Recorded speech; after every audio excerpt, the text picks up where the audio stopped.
Pues precisamente vamos a responder, a analizar y debatir este interrogante con nuestros invitados. Saludamos en nuestros estudios internacionales a Carlos Holmes Trujillo, precandidato presidencial por el Movimiento Centro Democrático, ex embajador ante la Unión Europea, ex alto comisionado de paz y ex constituyente colombiano. Bienvenido al programa. Jason, muchas gracias por la invitación. Muy amable. También nos acompaña Jaime Arrubla, expresidente de la Corte Suprema de Justicia de Colombia. Señor Arrubla, bienvenido. Muchas gracias, muy amable. Y en Bogotá, Colombia, Roy Barreras, el presidente del Congreso de Colombia. Señor Barreras, un gusto saludarlo. Un saludo para todos, muy especial, Jason. Comienzo con usted, señor Arrubla, y para responder esta pregunta que nos hacía uno de los televidentes, ¿es posible consultarle al pueblo colombiano o que el pueblo pida un mecanismo popular para decidir si estos diálogos de paz pueden o no continuar? Institucionalmente está consagrado por la Constitución y reglamentado por la ley la posibilidad de hacer este tipo de consultas voluntarias, que hay unas que son obligatorias. Esta sería una consulta voluntaria, pero tendría que tener origen en el Ejecutivo, que el Ejecutivo tomara la decisión, consultara con el Congreso y evaluara la viabilidad constitucional de la pregunta con la Corte Constitucional. Si esto sucede y se da, podría ir a la consulta popular y si obtiene la votación del caso, sería obligatoria, en el sentido en que fuera. Señor Carlos Holmes Trujillo, en medio de la indignación por los hechos de violencia ocurridos en las últimas semanas, ¿se hace necesario que el pueblo colombiano se manifieste sobre lo que está ocurriendo? En algún momento eso va a ser necesario. Lo que se está viviendo es la debilidad, la inviabilidad que tiene la negociación en medio de la guerra. Eso ya está probado históricamente en Colombia, se ha ensayado varias veces, ha fracasado y es la razón por la cual hemos venido insistiendo, y yo personalmente he venido insistiendo, en que un proceso creíble y sostenible solamente puede desarrollarse si hay una cesación de las acciones terroristas de las FARC, primero como condición para conversar. Señor Roy Barreras, a usted también le pregunto, si este proceso de paz arrancó con pie derecho por la favorabilidad que tenía entre los colombianos, ¿no deberían ser también los colombianos ahora los que decidan si continuar o no en el peor momento de las negociaciones? A ver, precisemos. Primero, no es el peor momento de las negociaciones. Son unas negociaciones complejas y difíciles en un escenario mucho más propicio que el que fracasó en el Caguán, y que lo es precisamente porque se decidió no tener zonas de distensión ni despejes y sobre todo que no haya cese de operaciones militares. Lo que resulta repudiable siempre, el secuestro, el terrorismo, el dolor, lo que resulta repudiable es la guerra. La única manera de acabar con la guerra definitivamente es terminar con este conflicto, firmar el acuerdo de paz. Pero sobre la consulta popular, por supuesto, va a ser útil, va a ser necesaria, no para preguntarle a los colombianos si deben explorarse los caminos de la paz, que todos los han explorado, inclusive el expresidente Uribe. El propio doctor Carlos Holmes Trujillo, a quien saludo, también exploró caminos de paz, sino para preguntarle a los colombianos si los acuerdos que eventualmente se hagan son o no legitimados popularmente por las mayorías de los compatriotas.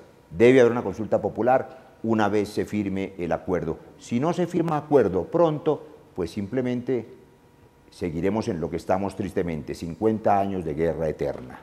50 años de guerra. Yo le pregunto a usted, señora Arrubla, ¿para usted este es el momento más difícil desde que iniciaron los diálogos? Porque estos últimos 5 días no hemos visto sino secuestros, atentados, asesinatos. Parece que nos devolviéramos unos años atrás cuando las FARC ganaban terreno en Colombia. Yo creo que esto era previsible, porque es que hacer una negociación en medio del conflicto, todos sabemos que el conflicto no se iba a parar. Y obviamente todo acto de barbarie que se presente va a desprestigiar el proceso y va a desprestigiar a los que están actuando con el proceso. Por eso el tiempo de esto no puede ser eterno. O debe haber acuerdos pronto y rápido, o si no, la misma dinámica del conflicto, sin que haya un acuerdo, lo va a sabotear. Entonces, por eso yo creo que el presidente lo ha hecho bien al señalar que hay unos tiempos perentorios. Si no se producen acuerdos, esto mismo está llamado a la destrucción, porque es que la gente va a desacreditar, como lo estamos viendo que lo está haciendo, el proceso. Todo el mundo quiere la paz. Eso, la paz además es un propósito nacional porque lo ordena la Constitución. Uno no puede salir a consultar si quiere o no la paz. Es que ya lo dijimos cuando acordamos a través de la democracia representativa, a través de una constituyente, que queríamos la paz. Esa es una de las finalidades del Estado colombiano. Eso no está en discusión. ¿Usted qué opina, ex embajador Carlos Olmis? La situación es bastante compleja, como dice el exmagistrado Arrubla, era de esperarse, pero eso me lleva otra vez a insistir en la debilidad central del proceso. Plantear una negociación en medio de la guerra era condenar el proceso mismo a su inviabilidad. ¿Por qué? Porque los colombianos no entienden, después de un tiempo que se esté conversando, al mismo tiempo que las FARC secuestran y tumban escuelas que están destinadas a niños campesinos en Colombia. Por primera vez, señor Roy Barrera, se está incumpliendo uno de los acuerdos básicos en la mesa de negociación, y es que no iban a trasladar la guerra a la mesa de negociaciones. Pues ya vimos cómo los dirigentes de las FARC, los negociadores, están hablando desde La Habana sobre reservarse o no un derecho a secuestrar, como el propio delegado negociador del gobierno colombiano, Humberto de la Calle, sale a decir que un secuestro es un secuestro y sale a rechazarlo. Es decir, se están empantanando los diálogos en medio de la guerra que vive Colombia. Hay que tener, Jason, paciencia y prudencia. Ni se están empantanando, ni se está incumpliendo ninguno de los acuerdos centrales.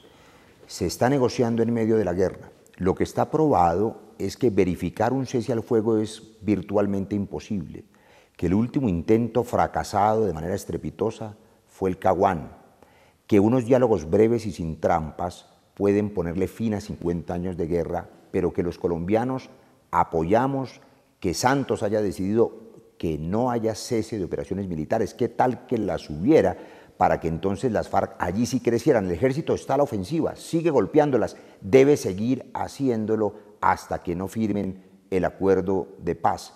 Pero me temo además que no son estos los días más difíciles, porque los colombianos, como bien dijo el fiscal Eduardo Montealegre, deben prepararse para la eventualidad de indeseables atentados y otros hechos terroristas y dolorosos, no solo de las guerrillas, que muchos actos torpes han cometido y crueles, sino de fuerzas de extrema derecha, gente que vive de la guerra, enemigos de la paz, que quisieran con actos terroristas desestimular a la opinión pública y convencerla de que la paz es imposible.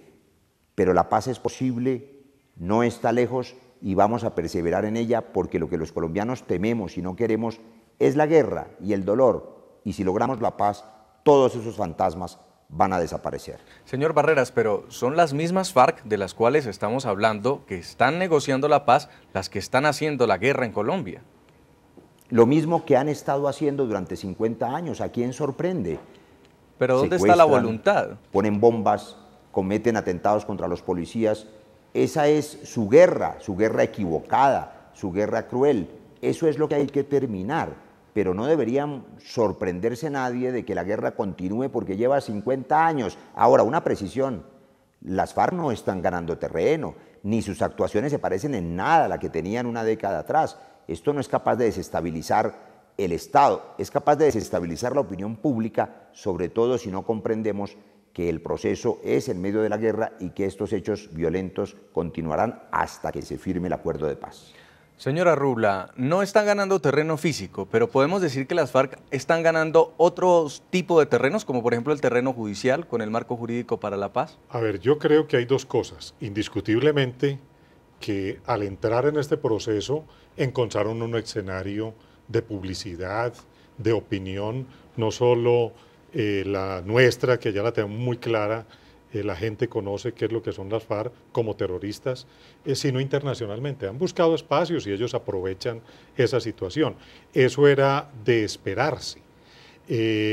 Pero vuelvo y lo digo, era un riesgo que teníamos y que se corrió, y yo creo que había que correrlo, porque el bien mayor es lograr la paz. Lo que hay que ponerle a esto es tiempos, y tiempos muy cortos, porque o si no, viene un desprestigio del tema. Y la segunda parte de la pregunta era... Si el marco jurídico para la paz es un despeje judicial para la organización terrorista, donde muchos podrían terminar sin pagar un solo día de cárcel. Pues mire, indiscutiblemente hay que llegar a un acuerdo.